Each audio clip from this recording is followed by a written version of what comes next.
গ্রামের মধ্যিখানে তারকনাথের বাড়ি ছিল। খানদানি ধনী হওয়ার কারণে বাড়িতে টাকার কোনো অভাব ছিল না। কিন্তু ওই বড় বাড়িতে তারকনাথ আর তার একটা চাকর, এরাই দুজন থাকত। সেই জন্য সে টাকা পয়সা দান করে দিত। গ্রামের সবাই তাকে খুব মানত আর তার খুব সম্মানও করত। সকাল থেকে লোকজনদের আসা যাওয়ার কারণে তার দিন কাজ আর দান করতেই কেটে যেত। কিন্তু রাতে ও খুব বেশি একা অনুভব করত।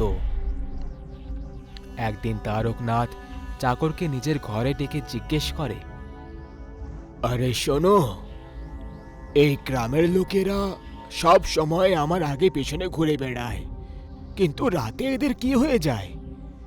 কেউ বাড়ির পাশ থেকে চলাফেরা করে না, এমনটা কেন? মালিক, এই সব ওই সামনে থাকা অশ্বত্থ গাছের জন্য হচ্ছে। গ্রামের সবাই ওই গাছ থেকে ভয় পায়। কিন্তু কেন?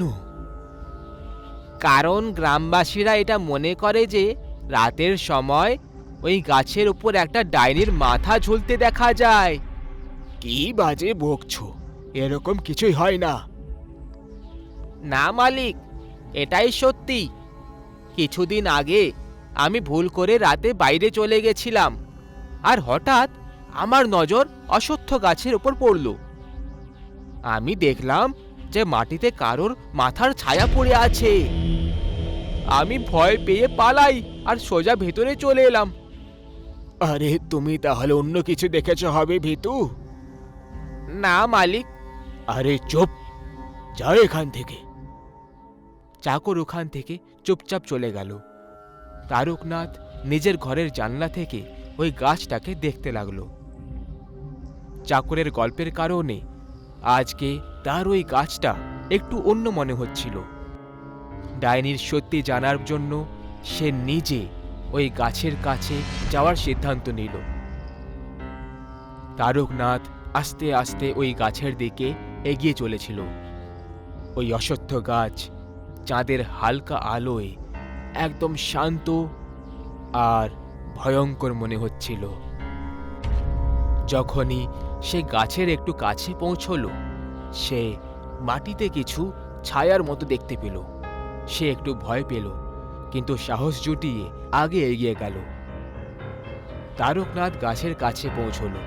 সে ওই কাটা মাথার ছায়া পরিষ্কার দেখতে পেল। সে ছায়াটাকে ভালো করে দেখে ওপরে গাছের দিকে দেখল। গাছে কিছুই আলাদা না দেখতে পাওয়ার জন্য সে ভয় পেয়ে চিন্তায় পড়ে গেল।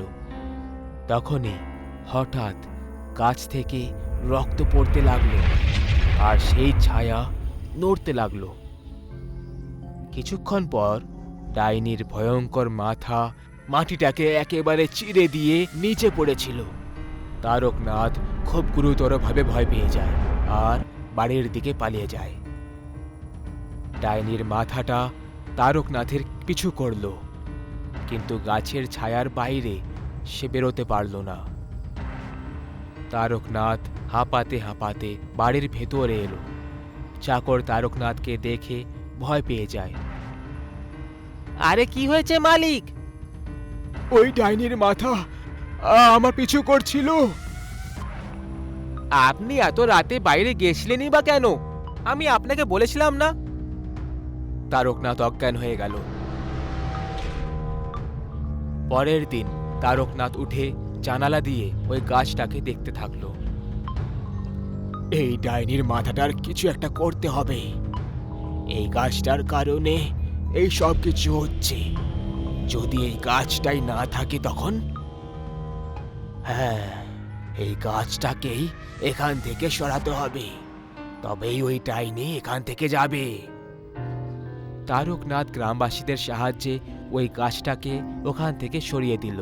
পুরো গ্রাম তারকনাথের জয় জয়কার করতে লাগলো, তাকে আশীর্বাদ দিতে লাগলো। আরে তারকনাথ বাবু, আপনাকে অনেক অনেক ধন্যবাদ। আপনি ওই ডাইনিকে গোড়া থেকে সরিয়ে দিলেন।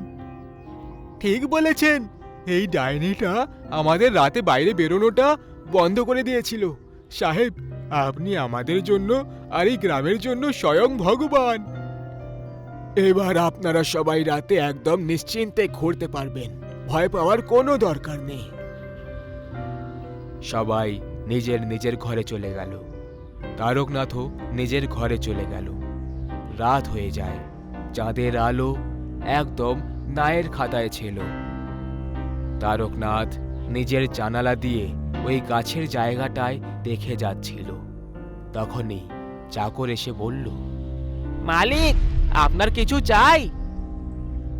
না, যাও শুয়ে পড়ো তুমি। চাকর ওখান থেকে চলে যায়। তারকনাথ খুব আনন্দে শুতে চলে যায়। অর্ধেক রাত হয়ে গেল। পুরো গ্রাম গভীর নিদ্রায় শুয়েছিল। তখনই হঠাৎ তারকনাথের ঘরের জানালা খুলে গেল। তারকনাথ জানালা বন্ধ করার জন্য জানালার কাছে পৌঁছল। তখনই বাইরে থেকে ডাইনির মাথা ঘরের ভেতরে চলে আসে। তারকনাথ খুব ভয় পেয়ে গেল। তারকনাথ ভয় পেয়ে বিছানায় উঠে পড়ে। ডাইনির মাথা জোরে জোরে হাসতে লাগলো আর তার উপর ঘুরতে লাগলো। তারকনাথ চিৎকার করে করে কাঁদতে লাগলো, কিন্তু তার আওয়াজ কেউ শুনতে পাচ্ছিল না। তুই আমার থেকে আমার ঘর কেড়ে নিয়েছিস, এখন আমি তোর থেকে তোর ঘর কেড়ে নেব।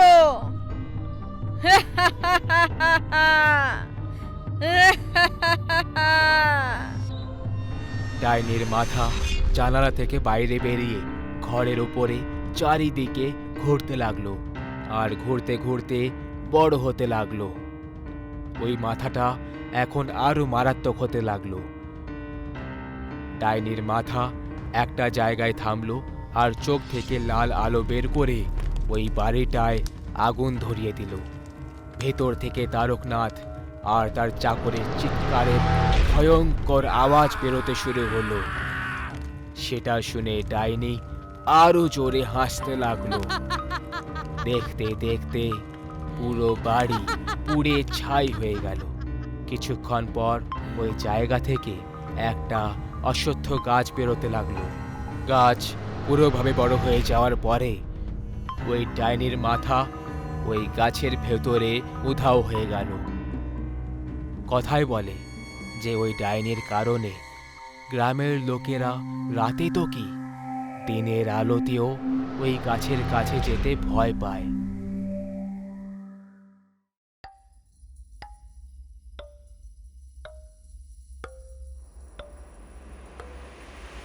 রাত্রি 12টার সময় রিয়া আর কার্তিক একটা ইভেন্ট থেকে বাড়ি ফিরছিল।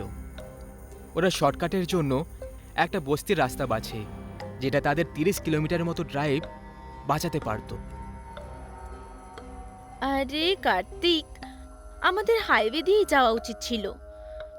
এই গ্রামের মাটির রাস্তা না, জানি না কেন আমার খুব হন্টেড ভাইবস দিচ্ছে রে। বাহ ম্যাডাম, মানে রাত হলো না যে আপনার ভূত দেখতে পাওয়া শুরু হয়ে গেল। দেখো, এই কাঁচা রাস্তা 2-4 কিলোমিটার পরে শেষ হয়ে যাবে, আর শুধু একটা টার্ন, তারপর সোজা আমরা হোটেলে পৌঁছে যাব।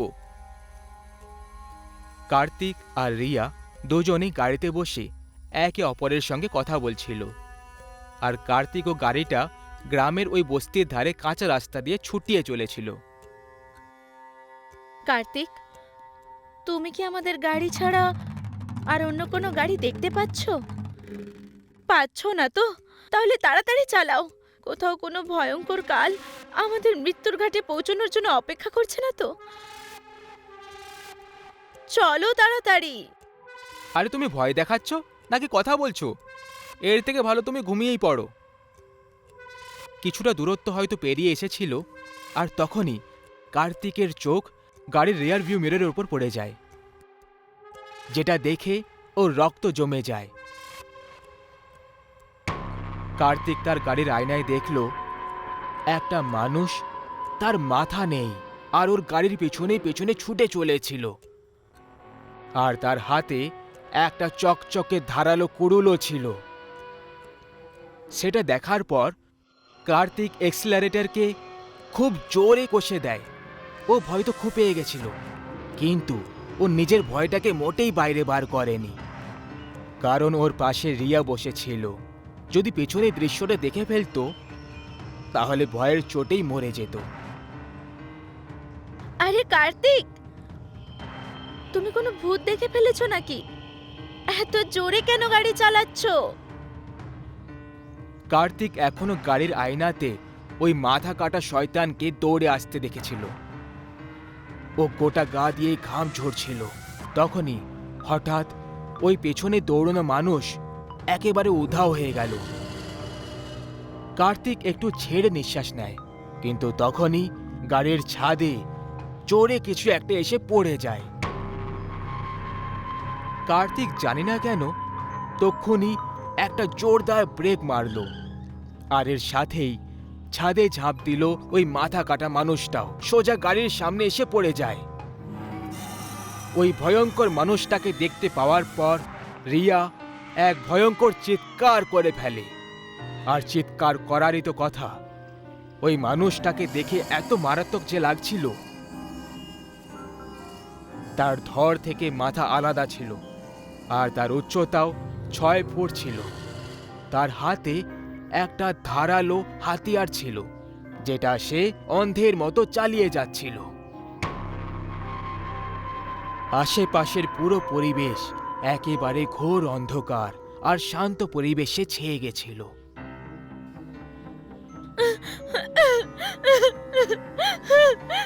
কার্তিক, আমি বলেছিলাম না এই রাস্তা দিয়ে যেও না, এই রাস্তা আমাদেরকে মেরে ফেলবে। রিয়া, শান্ত হয়ে যাও, চুপচাপ বসে থাকো। এরপর ওই মাথা কাটা মানুষটা আস্তে আস্তে ওদের কাছে আসতে শুরু করে, আর অন্ধের মতো নিজের কুড়ুলটা চালাতে শুরু করে। সে কাউকেই দেখতে পাচ্ছিল না, আর সেই কারণে সে কুড়ুল দিয়ে কখনো গাড়ির বোনাটে মারছিল আর কখনো গাড়ির হেডলাইটে। কিন্তু তার আসল লক্ষ্য ছিল ওই দুজনের মাথা, যারা গাড়িতে একেবারে নিঃশ্বাস বন্ধ করে বসেছিল। আমি বুঝে গেছি এই রাক্ষসের খেলা। ও শুধু আমাদেরকে অনুভব করতে পারে, ও কিছুই দেখতে বা শুনতে পায় না, কারণ ওর কাছে মাথা নেই। তাহলে তুমি কি চাও? আমি এইভাবেই গাড়িতে বসে মৃত্যুর অপেক্ষা করতে থাকি, যে কখনো আসবে আর এসে আমার মাথা ধড় থেকে আলাদা করে দেবে, আর আমার মারাত্মক কষ্টের সাথে মৃত্যু হয়ে যাক? কার্তিক রিয়ার কথা শুনে একেবারেই একমত ছিল না। ও রিয়াকে পালাতে বলে, কিন্তু রিয়া গাড়ির সিটের সঙ্গে একেবারে চিপকে বসে রইল। এতক্ষণ ওই মাথা কাটা মানুষটা শান্ত ছিল, কিন্তু যখনই হালকা নড়চড় হলো তখন সে অন্ধের মতো দৌড়তে লাগলো। সে কার্তিকের পিছু করতে লাগলো, আর কার্তিকও চিৎকার করতে করতে জমির দিকে পালালো। কিন্তু তখনই ওই শয়তান কার্তিকের মাথাটা নিজের ধারালো কুড়ুল দিয়ে কেটে ফেলল, যে কারণে কার্তিকের শরীর জমিতে প্রচণ্ড যন্ত্রণায় ছটফট করতে লাগলো। এরপরে যে ভয়ঙ্কর দৃশ্য রিয়ার সামনে ছিল সেটা এটা ছিল যে এরপরে ও আরো একটা মারাত্মক দৃশ্য দেখতে পেয়ে গেল। ও দেখল যে ওই শয়তান গন্ধ শুকে কার্তিকের কাটা মাথার কাছে পৌঁছয়, আর ওই মাথাটা সে নিজের মাথায় জায়গায় রেখে দিল। বাপরে, এ তো খুবই নিষ্ঠুর শয়তান। আমাকে তাড়াতাড়ি পালাতে হবে। এর আগে ওই শয়তান রিয়ার দিকে আসতে পারত। রিয়া গাড়ি রিভার্সে নিল, আর ওই অভিশপ্ত রোড আর ওই মাথা কাটা মানুষটার আতঙ্ক থেকে বেঁচে পালালো। রিয়া একটা ভাগ্যবতী মেয়ে ছিল, যে সেই রাতে মৃত্যু লোকের একেবারে কাছ থেকে নিজের প্রাণ বাঁচিয়ে বেরিয়ে চলে গেছিল। ওই মাথা কাটা মানুষটা গত 15 বছর ধরে ওই অভিশপ্ত বস্তিতে ঘুরে বেড়ায়, আর যদি কারোরও গন্ধ পেয়ে যায় তারও সে মাথা ধড় থেকে আলাদা করে দেয়, তাদেরকেও মাথা কাটা মানুষে পরিণত করে দেয়। সত্যি জীবনে এরকম একটা ঘটনা দেখা কতটা কষ্টের হতে পারে যখন আপনি এমন কোনো মানুষকে দেখতে পান যার শরীরে মাথা থাকে না, আর ভুতুড়ে ভাষায় তাকে মাথা কাটা মানুষ বলা হয়। এই কাহিনীটা প্রায় 20 বছর আগেকার, যখন গ্রামেগঞ্জে প্রায় সময় সবাই বাইরে বা ছাদেই ঘুমোতো। সেই সময় এত আধুনিকতা ছিল না। 6 বছরের শুভম তার দাদুর সঙ্গে ঘরের বারান্দায় ঘুমোচ্ছিল। তখনই ও কিছু একটা আওয়াজ শুনতে পেল। ও ঘুম থেকে জেগে গেল। ও নিজের থেকে প্রায় 20 মিটার দূরত্বে একটা সাদা শাড়ি পরে মহিলাকে দাঁড়িয়ে থাকতে দেখল। ওই মহিলার চুল মাথা থেকে পা অবধি ছিল, যে কারণে তার চেহারা ঠিক করে দেখা যাচ্ছিল না। তার ওপর পুরো পরিবেশে ঘন কুয়াশা ছেয়ে গেছিল। শুভম কিছুক্ষণ অবধি ওই মহিলার দিকে একভাবে তাকিয়ে দেখল, কিন্তু তারপর ওই মহিলা শুভমকে নিজের কাছে আসার ইশারা করতে লাগলো। শুভমও আস্তে আস্তে তার দিকে এগিয়ে গেল, আর তখনই ওই মহিলা শুভমের চেহারায় স্পর্শ করে আর তারপর ওকে নিয়ে কোনো একটা জায়গায় নিয়ে চলে গেল আর উধাও হয়ে গেল। পরের সকালে দাদু নিজের কাছে শুভমকে দেখতে পেল না। তখন ওকে পুরো বাড়িতে খুঁজতে লাগলো। শুভম, খোকা শুভম, শুভম। দাদু বাড়ির লোকেদের কাছেও শুভমের ব্যাপারে জিজ্ঞেস করে, কিন্তু বাড়ির লোকেরা তো উল্টে দাদুকেই প্রশ্ন জিজ্ঞেস করতে লাগলো। আরে ও সুমন বাবু, তুমি কোথাও শুভমকে দেখেছো? আরে তুমিও যে কি করো এখন বাবা? তোমার সাথীও প্রত্যেকদিন রাতে ঘুমোয়, আর তুমি আমাদেরকে প্রশ্ন জিজ্ঞেস করছো? কি জানি শুভম কোথায় চলে গেল, এখন কোথায় খুঁজবো ওকে? দাদু কিছুক্ষণ শুভমের ব্যাপারে ভাবলো, কিন্তু তখনই সে হঠাৎ করে দৌড়ে বারান্দায় চলে যায়, যেখানে সে শুভমের জুতো সব সময় পরে থাকতে দেখত। এটা দেখা মাত্রই দাদু চিৎকার করে ওঠে, হে রাম, আমাদের বাচ্চাকে ওই ডাইনি তুলে নিয়ে চলে গেছে। আমি আগেই মানা করেছিলাম ছোট বাচ্চাদের বারান্দায় শোবার জন্য পাঠাবে না, কিন্তু এই বুড়ো লোকটার কথায় কে কান দেয়? তখনই ওখানে সুমন দৌড়ে দৌড়ে চলে আসে। আরে কি হয়েছে বাবা, কেন এত চিৎকার করছো?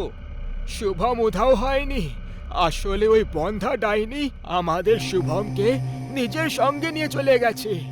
আরে কি বাবা, বুড়ো বয়সে পাগল হয়ে গেলে নাকি? যা তা তখন থেকে বলে চলেছো। আরে তোমরা সবাই বোকা ছেলে আর বোকাই থাকবে। তোমরা সবাই এটা কেন বুঝতে পারো না যে ওই বন্ধা ডাইনি আবার এই গ্রামে ফিরে এসেছে, নিজের পুরনো প্রতিশোধ পুরো করার জন্য আবার এসে গেছে। ঘরের সবাই খুব চিন্তায় ছিল আর দৌড়ে দৌড়ে বাইরের দিকে চলে আসে। ওরা সবাই মিলে শুভমকে পুরো গ্রামে খুঁজতে লাগলো, কিন্তু তারা ওকে কোথাও খুঁজে পেল না। আরে আমার কথা কেউ শুনছে না কেন? তোমরা সবাই এটা কেন বুঝতে পারো না যে শুভম গ্রামে হারায়নি, বরং ওকে ওই কালমুখী ডাইনি নিজের সুরঙ্গে লুকিয়ে রেখেছে হবে? তোমাদের সবাইকে ওখানে যাওয়া উচিত। আরে শুনুন আপনারা, আমার মনে হয় বাবা একদম ঠিক বলছেন। এরকম হতে পারে যে আমাদের শুভম সত্যি সত্যি কোনো ডাইনির কাছে রয়েছে। আরে কি সুমনা, তুমিও না বাবার কথাই বিশ্বাস করছো? এতে আমাদের শুধু সময় নষ্ট হবে। আরে বাবা, চেষ্টা করতে বাধাটা কোথায়? আমি তোমাদের কাছে অনুরোধ করছি, আমার বাচ্চার জন্য একবার দাদুর কথা মতো ওই জায়গায় গিয়ে দেখা দরকার। তারপর সবাই দাদুর কথা মতো জায়গায় যাওয়ার জন্য বেরিয়ে পড়ে। ওদের পৌঁছতে পৌঁছতে সন্ধে হয়ে গেছিল, আর সব শেষে ওরা সবাই একটা সুড়ঙ্গের কাছে গিয়ে থেমে যায়। গ্রামের আরও কয়েকজন লোক ওদের সঙ্গে ছিল। এই সুড়ঙ্গটার খোদাই শুরু করো, এটাকে ততক্ষণ খুঁড়তে থাকো যতক্ষণ এর নিচে থেকে রক্তের ফোঁটা আর চিৎকার না শুনতে পাওয়া যায়। বাবা, আমার সত্যি মনে হয় যে তুমি বুড়ো বয়সে এসে পাগল হয়ে গেছো। তুমি কেন বুঝতে পারছো না যে এই সব করে কিছু লাভ হবে না? এর থেকে ভালো হবে যদি আমরা নিজেদের বাচ্চাকে খুঁজি। সুমন, চুপচাপ এদেরকে নিজের কাজ করতে দাও। মাঝখানে দখল দিতে এলে তাহলে যা হবে তার দায় কিন্তু তুমি হবে। দাদুর থেকে বকা খাওয়ার পর কিছুক্ষণের জন্য সুমন শান্ত হয়ে তামাশা দেখতে লাগলো। তান্ত্রিক ঠিক ওর পাশে দাঁড়িয়ে ক্রমাগত তন্ত্রমন্ত্র পড়ে চলেছিল। আস্তে আস্তে এবার সূর্যও ডুবে যাচ্ছিল। সুমনের রাগ আর পরিস্থিতি খারাপ হওয়া দুটোই সময়ের সাথে বেড়েই চলেছিল। সুমন হঠাৎ করে বিরক্ত হয়ে বলে উঠল, এবার যদি আপনার এই বাজে চর্চায় যুক্ত হতে চাও তাহলে ঠিক আছে, আমি একাই নিজের বাচ্চাকে খোঁজার জন্য বেরোচ্ছি। এই বলে সুমন ওখান থেকে বেরোচ্ছিল, আর তখনই ওর পা মাটির সঙ্গে চিপকে গেল, যে কারণে ও আগে এগোতেই পারছিল না। ঠিক সেই সময় খোদাই করার সময় মাটির নিচে থেকে একটা বাচ্চার চিৎকার শুনতে পাওয়া গেল, আর রক্তের লাল লাল চিহ্ন মাটিতে দেখতে পাওয়া গেল। ভালো করে শোনো এই আওয়াজটা। তান্ত্রিক, তুমি তোমার প্রক্রিয়াটাকে তাড়াতাড়ি করে দাও। যে লোকটা খোদাই করছিল সে কান লাগিয়ে ওই আওয়াজটা শুনতে লাগলো, কিন্তু তখনই ওকে কোনো একটা হাত মাটির নিচে থেকে ভেতরে টেনে নিল, যে কারণে এক ঝটকায় ও পাতালের ভেতরে গিয়ে মিশে গেল। থেমে যাও সবাই, সবাই এই গর্ত থেকে দূরে সরে যাও। তান্ত্রিক এবার গঙ্গা জলের ফোঁটা ওই খোদাই করা স্থানে ছড়িয়ে দিল, যাতে ওই জায়গাটার শুদ্ধিকরণ করা যায়। তান্ত্রিক আস্তে আস্তে ওই গর্তের কাছে চলে যায়।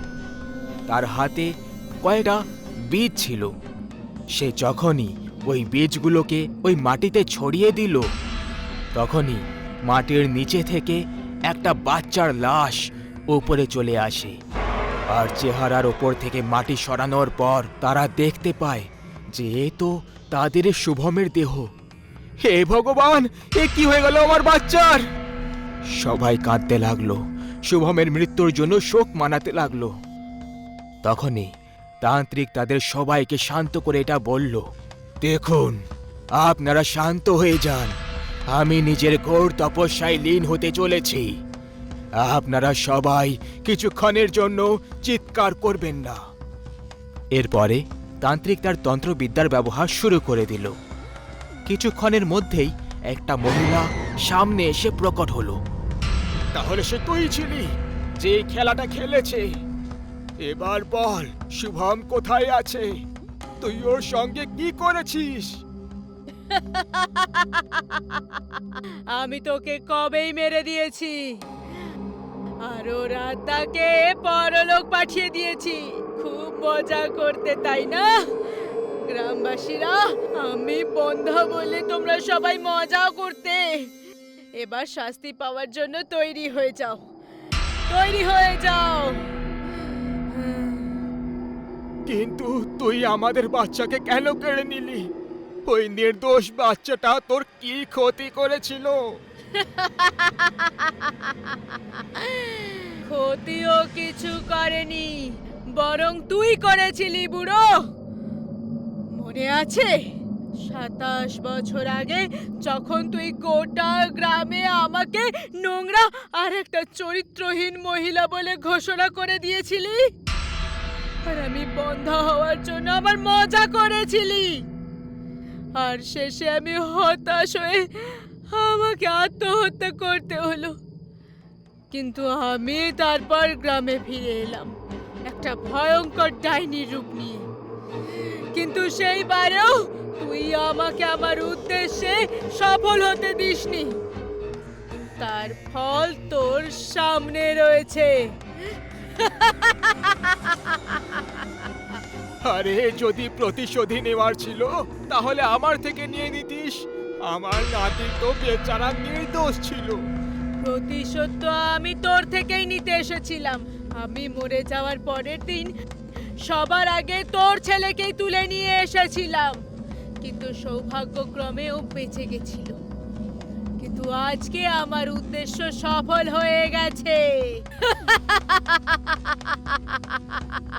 এইটুকু বলে ওই ডাইনি বাতাসে কখন যে উধাও হয়ে গেল সুমন সমেত পুরো পরিবার চিৎকার করে করে সুমনকে হারানোর জন্য কাঁদতে লাগলো। আর এরই সাথে এই গল্পের এখানে সমাপ্তি হয়ে যায়।